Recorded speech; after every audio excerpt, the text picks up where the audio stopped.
नमस्कार,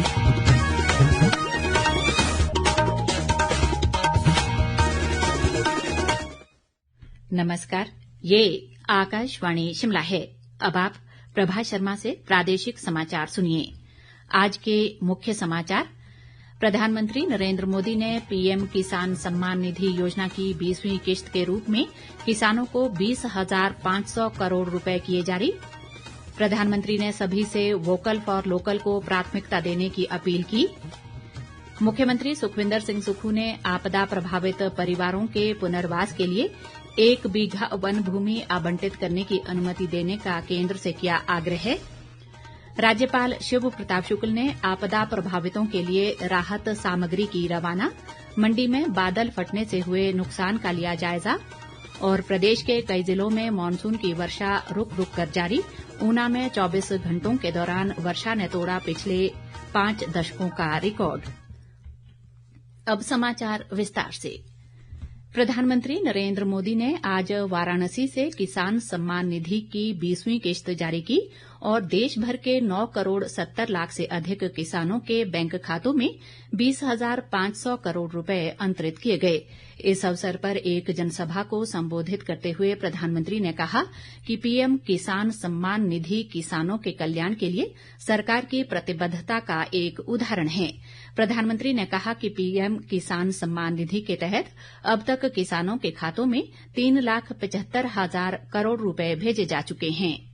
आज यहाँ एक विराट किसान उत्सव का आयोजन हो रहा है। देश के 10 करोड़ किसान भाइयों बहनों के खातों में 21,000 करोड़ रुपए पीएम किसान सम्मान निधि के रूप में भेजे गए हैं। और जब काशी से धन जाता है ना, वो तो अपने आप प्रसाद बन जाता है। प्रधानमंत्री ने सभी से वोकल फॉर लोकल को प्राथमिकता देने की अपील की और कहा कि वे त्योहारों के मौसम में स्थानीय उत्पादों को ही प्राथमिकता दें। जो चीज भारत के लोगों के कौशल्य से बनी है, भारत के लोगों के पसीने से बनी है, हमारे लिए बहुत स्वदेशी है। हमें वोकल फॉर लोकल मंत्र को अपनाना होगा। हम संकल्प लें कि हम मेक इन इंडिया प्रोडक्ट्स को ही बढ़ावा देंगे। हमारे घर में जो भी नया सामान आएगा वो स्वदेशी ही होगा।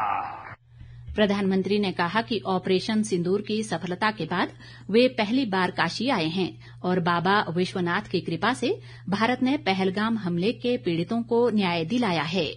आज मैं ऑपरेशन सिंदूर के बाद पहली बार काशी आया हूं। काशी के मेरे मालिकों, मैंने अपनी बेटियों के सिंदूर का बदला लेने का जो वचन दिया था वो पूरा हुआ है। ये महादेव के आशीर्वाद से ही संभव हुआ है। मैं ऑपरेशन सिंदूर की सफलता को उनके चरणों में समर्पित करता हूं। मुख्यमंत्री सुखविंदर सिंह सुक्खू ने नई दिल्ली में केंद्रीय पर्यावरण, वन व जलवायु परिवर्तन मंत्री भूपेंद्र यादव से भेंट की। उन्होंने केंद्रीय मंत्री को हाल ही में राज्य में बादल फटने और भारी बारिश के कारण हुए नुकसान से अवगत करवाया।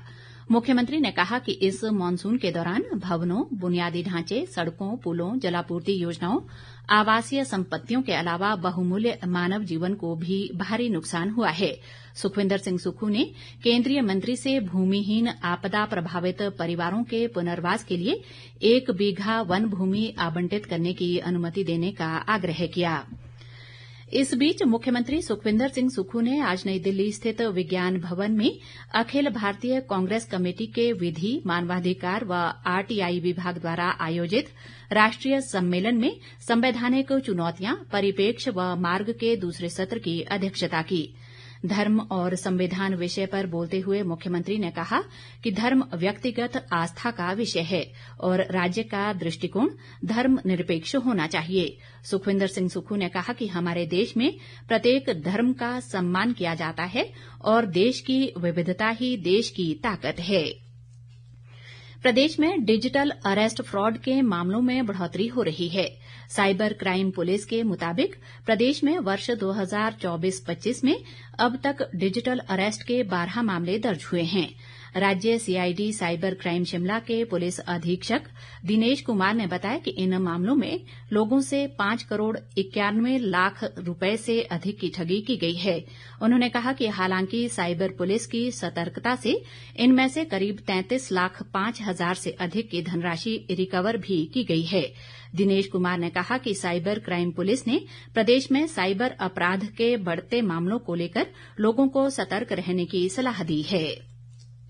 ताजा समाचारों के लिए आप हमारे Facebook page All India Radio News Shimla, X handle @AIR News_ Shimla और YouTube channel AIR Shimla news पर लॉग इन कर सकते हैं। शेष समाचार इस अंतराल के बाद। आंधी, तूफान या वर्षा के दौरान बिजली गिरना बहुत ही आम बात होती है। ये आकाशीय विद्युत के प्रवाह से उत्पन्न होती है और ऐसी अवस्था में सावधानी बरतना बहुत जरूरी है। बिजली गिरने का आभास होते ही तुरंत घर के बिजली के उपकरणों का कनेक्शन काट दें। ऐसे समय में सचेत रहें। बादल की तेज गर्जन के समय यदि आप कहीं बाहर हों तो ऐसे में खंबे, दीवारों, पेड़ों, टॉवरों आदि से दूर रहें। और संभव हो तो किसी छत की आड़ लें और तुरंत ही जमीन की ओर झुके और घुटनों व हाथों के सहारे किसी सुरक्षित स्थान पर पहुँचे। साथ ही बिजली गिरने के दौरान आप घर के अंदर हैं तो ऐसे में पानी से दूर रहें। नहाना धोना आदि घातक हो सकता है। हिमाचल प्रदेश राज्य आपदा प्रबंधन प्राधिकरण द्वारा सूचना जनहित में जारी। बच्चों, हमेशा रखो याद, चॉकलेट, मिठाई या आइसक्रीम खाने के बाद आगे पीछे ऊपर नीचे दिन में 2 बार, सुबह और शाम, डेली 2 मिनट 2 बार। दांतों की सफाई बहुत जरूरी है। खूबसूरत चमचमाते दांत और प्यारी सी मुस्कान सबका दिल जीत लेती है। डेली 2 बार ब्रश करने से आपके दांत स्वस्थ रहते हैं और मुंह में बीमारी फैलने वाले जर्म्स और बैक्टीरिया भी मर जाते हैं। National health mission Himachal Pradesh द्वारा जनहित में जारी। प्रादेशिक समाचार बुलेटिन में आपका फिर स्वागत है। बाकी समाचारों में राज्यपाल शिव प्रताप शुक्ल ने आज राजभवन शिमला से मंडी व कुल्लू जिलों में आपदा प्रभावितों के लिए 3 गाड़ियों में राहत सामग्री को हरी झंडी दिखाकर रवाना किया। इस अवसर पर राज्यपाल ने कहा कि मंडी में आपदा प्रभावितों के लिए राहत सामग्री भेजी गई है और जरूरत के मुताबिक और भी राहत सामग्री भेजी जाएगी। प्रधानमंत्री नरेंद्र मोदी से हुई मुलाकात को लेकर राज्यपाल ने कहा कि प्रधानमंत्री हिमाचल प्रदेश की आपदा को लेकर चिंतित हैं। इसके पहले भी 3 गाड़ियां यहां से राजभवन से रेडक्रॉस के द्वारा भेजी गई थी। अब 3 पुनः भेजी गई है, जिसमें 1 कुल्लू भी जाएगी और 2 मंडी के लिए रहेगी। 300-400 परिवारों के लिए 1-1 गाड़ियों में हम भर करके भेज रहे हैं। तो ऐसे राज्यपाल ने कहा कि केंद्र सरकार हिमाचल को पर्याप्त मदद दे रही है और तालमेल ही हर समस्या का हल है। सरकार अगर केंद्र के समझ कुछ रखना है तो जाकर के रख सकती है। केंद्र हमेशा हिमाचल को सहायता दे रहा है, हमेशा दे रहा है, और जब जब ये मांगते हैं तब तब देता है। इनके मंत्री जी भी जाकर के जब वहाँ मांगते हैं तो भी संबंधित मंत्रियों के द्वारा भी हिमाचल को सहायता दी जाती है। मुझे लगता है कि तालमेल ही सब कुछ का हल है। इस बीच राज्यपाल आज बाद दोपहर मंडी पहुंचे और आपदा प्रभावितों से बातचीत की। इस दौरान उन्होंने मंडी के जेल रोड में बादल फटने से हुए भारी नुकसान का जायजा भी लिया। मंडी के उपायुक्त अपूर्व देवगन ने राज्यपाल को जिले के आपदा प्रभावित क्षेत्रों में चलाए जा रहे राहत व पुनर्वास कार्यों की जानकारी दी। प्रदेश के कई जिलों में आज मानसून की वर्षा का क्रम रुक रुक कर जारी रहा। कई इलाकों में भारी बारिश के कारण सामान्य जनजीवन प्रभावित हुआ है। ऊना जिला में पिछले 24 घंटों के दौरान सबसे अधिक 258 मिलीमीटर वर्षा दर्ज की गई, जो पिछले 5 दशकों में अब तक की सबसे अधिक है। मौसम विभाग के अनुसार 6 घंटों में सबसे अधिक 198 मिलीमीटर वर्षा सन 1988 में दर्ज की गई थी। भारी वर्षा के कारण जिले के विभिन्न हिस्सों में कई घर, व्यावसायिक प्रतिष्ठान और फसलें क्षतिग्रस्त हो गई हैं। उप मुख्यमंत्री मुकेश अग्निहोत्री ने प्रभावितों को तत्काल राहत प्रदान करने और पुनर्वास कार्यों में तेजी लाने के जिला प्रशासन को निर्देश जारी किए हैं। प्रदेश में भारी वर्षा व भूस्खलन से एक राष्ट्रीय उच्च मार्ग सहित 403 सड़क मार्ग अवरुद्ध हैं। इसके अलावा 411 बिजली ट्रांसफार्मर और 196 पेयजल योजनाएं ठप पड़ी हैं। प्रदेश में इस मानसून सीजन के दौरान अब तक वर्षा जनित हादसों में 179 लोगों की मृत्यु हो चुकी है, जबकि 36 अन्य लापता हैं। मौसम विज्ञान केंद्र शिमला ने आज व कल प्रदेश के कई इलाकों में भारी वर्षा का येलो अलर्ट जारी किया है। राज्यसभा सांसद डॉक्टर सिकंदर कुमार ने प्रदेश की कांग्रेस सरकार के दोबारा लॉटरी शुरू करने के निर्णय की कड़ी निंदा की है। एक बयान में उन्होंने कहा कि मुख्यमंत्री ने 4 दिन तक लगातार कैबिनेट बैठकें करके जन विरोधी निर्णय ही लिए हैं। सिकंदर कुमार ने कहा कि पहले जॉब ट्रेनी और अब लॉटरी शुरू करने के निर्णय से प्रदेश का युवा वर्ग पूरी तरह निराश व हताश है। उन्होंने कहा कि सरकार का ये निर्णय प्रदेश के लिए किसी अभिशाप से कम नहीं। इस बीच वरिष्ठ भाजपा नेता व पूर्व मुख्यमंत्री प्रोफेसर प्रेम कुमार धूमल ने भी प्रदेश सरकार के राज्य में लॉटरी को दोबारा शुरू करने के निर्णय की कड़ी निंदा की है। उन्होंने कहा कि ये फैसला प्रदेश को बर्बादी की तरफ ले जाएगा और हजारों परिवारों के लिए आर्थिक संकट का कारण बनेगा। अंत में मुख्य समाचार एक बार फिर। प्रधानमंत्री नरेंद्र मोदी ने पीएम किसान सम्मान निधि योजना की 20वीं किश्त के रूप में किसानों को 20,500 करोड़ रुपए किए जारी।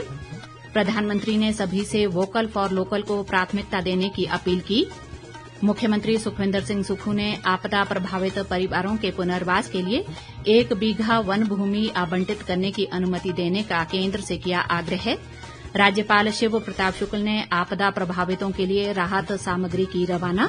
मंडी में बादल फटने से हुए नुकसान का लिया जायजा। और प्रदेश के कई जिलों में मानसून की वर्षा रुक रुक कर जारी। ऊना में 24 घंटों के दौरान वर्षा ने तोड़ा पिछले 5 दशकों का रिकॉर्ड। इसी के साथ ये समाचार बुलेटिन समाप्त हुआ। हमारा अगला बुलेटिन आप सुन सकते हैं कल सुबह 9:20 पर। नमस्कार।